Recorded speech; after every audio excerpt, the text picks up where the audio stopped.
오늘 우리에게 주시는 하나님의 말씀은 욥기서 27장의 말씀입니다. 욥기서 27장, 제가 가진 성경 구약 786쪽에 있습니다. 다 같이 이 말씀을 드라마 바이블로 함께 읽도록 하겠습니다. 제 27장. 욥이 또 풍자하여 이르되,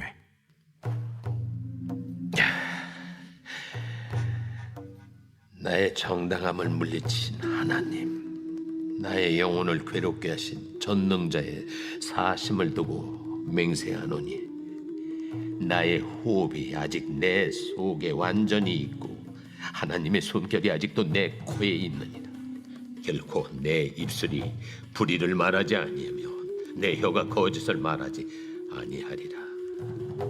나는 결코 너희를 옳다 하지 아니하겠고, 내가 죽기 전에는 나의 온전함을 버리지 아니할 것이라. 내가 내 공의를 굳게 잡고 놓지 아니하리니 내 마음이 나의 생애를 비웃지 아니하리라. 나의 원수는 악인같이 되고 일어나 나를 치는 자는 불의한 자같이 되기를 원하노라. 불경건한 자가 이익을 얻었으나 하나님이 그의 영혼을 거두실 때에는 무슨 희망이 있으랴. 환난이 그에게 닥칠 때 하나님이 어찌 그의 부르짖음을 들으시라. 그가 어찌 전능자를 기뻐하겠느냐. 항상 하나님께 부르짖겠느냐. 하나님의 솜씨를 내가 너희에게 가르칠 것이요 전능자에게 있는 것을 내가 숨기지 아니하리라. 너희가 다 이것을 보았거늘 어째 그토록 무익한 사람이 되었는고. 악인이 하나님께 얻을 분깃, 포악자가 전능자에게서 받을 산업은 이것이라. 그의 자손은 번성하여도 칼을 위하며 그의 후손은 음식물로 배부르지 못할 것이며 그 남은 자들은 죽음의 병이 돌 때에 묻히리니 그들의 과부들이 울지 못할 것이며, 그가 비록 은을 티끌같이 쌓고 의복을 진흙같이 준비할지라도 그가 준비한 것을 의인이 입을 것이요 그의 은은 죄 없는 자가 차지할 것이며, 그가 지은 집은 조매집 같고 파수꾼의 초막 같을 것이며 부자로 누우려니와 다시는 그렇지 못할 것이요 눈을 뜬 적 아무것도 없으리라. 두려움이 물같이 그에게 닥칠 것이요 폭풍이 밤에 그를 앗아갈 것이며 동풍이 그를 들어 올리리니 그는 사라질 것이며 그의 처소에서 그를 몰아내리라. 하나님은 그를 아끼지 아니하시고 던져버릴 것이니 그의 손에서 도망치려고 힘쓰리라. 사람들은 그를 바라보며 손뼉치고 그의 처소에서 그를 비웃으리라. 아멘. 궁지에 몰린 쥐가 고양이를 문다는 속담이 있습니다. 아무리 약한 자라도 사지에 몰리면 강적에게 겁없이 덤빈다는 뜻입니다. 현재 욥의 상태가 그러한 것 같습니다. 그는 자신의 고통에 대한 답을 찾길 원했습니다. 그러나 하나님은 침묵하시고 친구들은 이미 정해놓은 욥의 답을 제시하며 욥의 인생을 재단하고 죄인으로 평가해 버렸습니다. 그러나 지금의 욥의 상황은, 욥의 고통은 분명히 다릅니다. 하나님께서도 이 욥기의 내용을 통해 우리에게 묻고 계십니다. 누구의 말이 맞는지 말이죠. 오늘 읽은 27장부터 31장까지 욥은 자신의 모든 것을 쏟아 놓습니다. 마치 법정에서 억울하게 형을 받은 무죄한 자가 최후의 변론을 하듯 자신의 무죄함을 힘껏 말하며 자신을 모함한 그 고발인을 오히려 역으로 고소하는 듯합니다. 그래서 내용을 보면 욥의 격한 감정이 가득 느껴지고, 또한 너무하다 싶을 정도로 친구들에 대한 그 독설과 저주까지 들어 있습니다.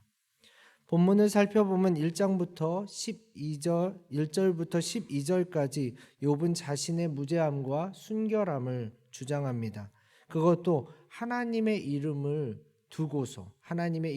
걸고서 맹세를 하고 있습니다.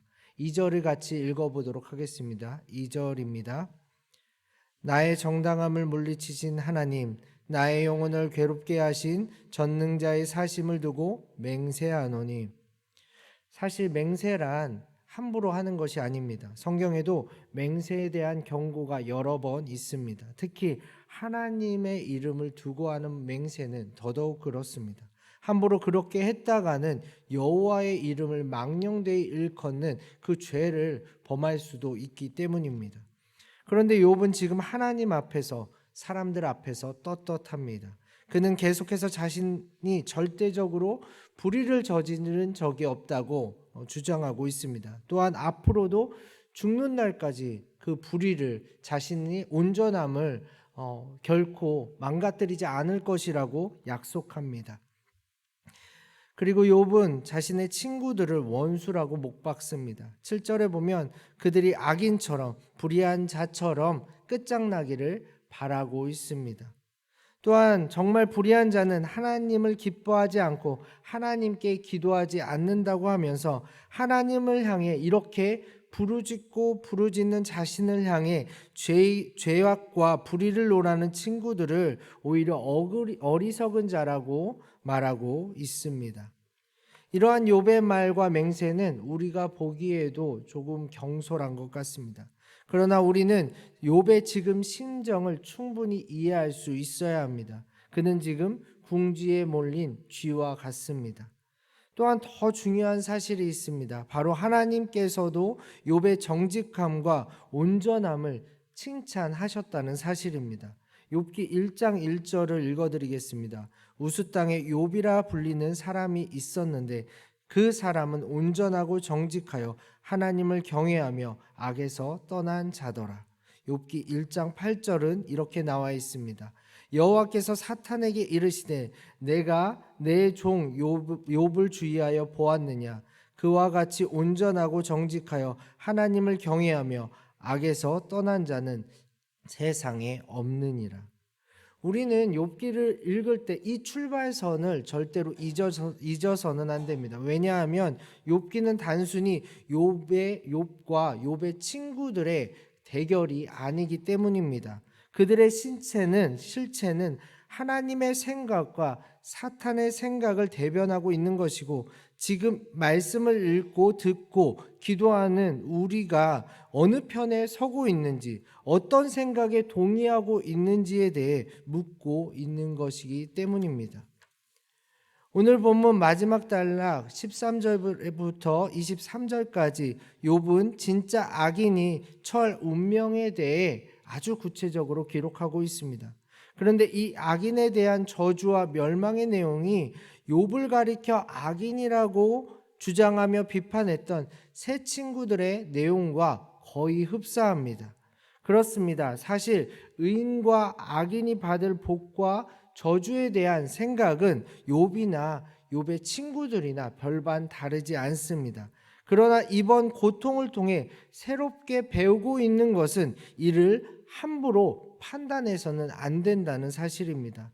이전까지는 이것을 욥도 몰랐고 욥의 세 친구들도 몰랐습니다. 그러나 이제 욥은 자신의 고통을 통해 조금씩 깨닫고 있습니다. 그리고 아직 세 친구들은 자신의 기준을 내려놓지 못하고 있습니다.